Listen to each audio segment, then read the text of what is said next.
rester dans l'art avec deux autres disciplines, le graphisme et la calligraphie, cette fois au musée de Marche en Famenne avec Patrick François.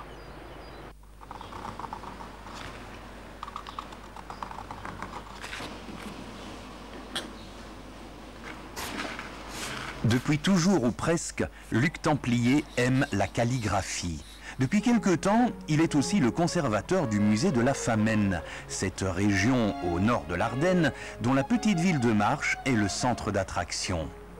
Et au cœur de la vieille ville, le musée de la Famenne, installé dans la maison Jadot, un bâtiment du XVIIIe siècle. Un des salons de cette maison de maître a été gardé dans le style décoratif d'origine pour y expliquer la géologie de la région. Par exemple, dans cette cheminée, on peut retrouver les deux aspects de la Famenne. Finalement, le schiste sur champ que l'on retrouve à la base de cette cheminée et le marbre caractéristique de la Calestienne, qui elle est la bande méridionale de la Famenne, constituée essentiellement de calcaire, comme son nom le dit, et donc la présence de marbre. Calligraphie, ça vient du grec, kalos, la belle écriture. Je dis souvent que c'est l'art de l'instant. On ne peut pas tricher. Un geste, il est raté si le mental s'en mêle.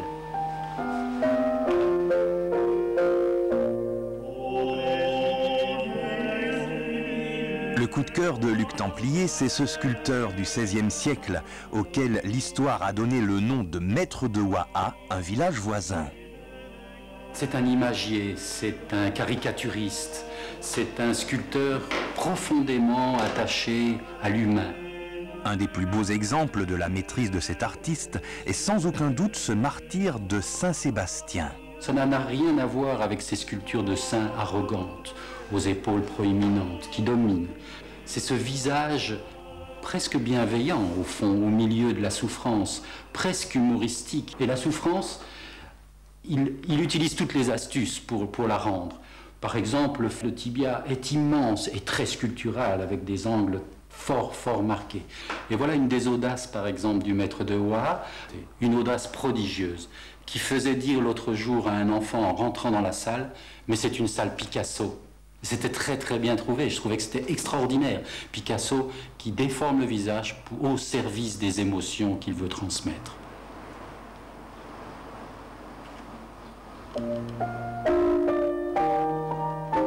Dans la calligraphie, je ne donne pas le sens tout de suite. Le sens est un peu caché, il faut les déchiffrer, les calligraphies.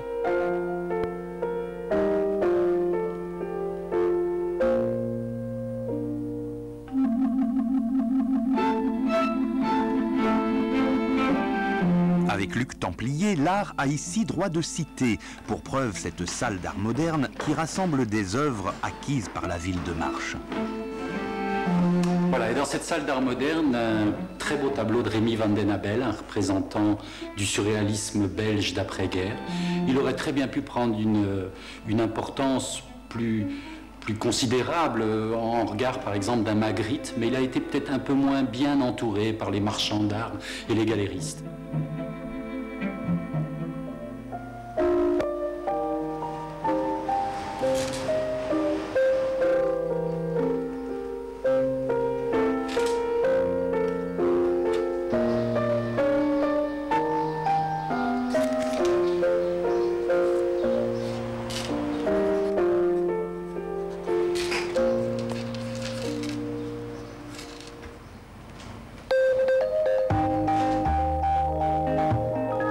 Parmi les trésors du musée, ces objets précieux parures d'une aristocrate mérovingienne dont la tombe a été mise au jour dans la région.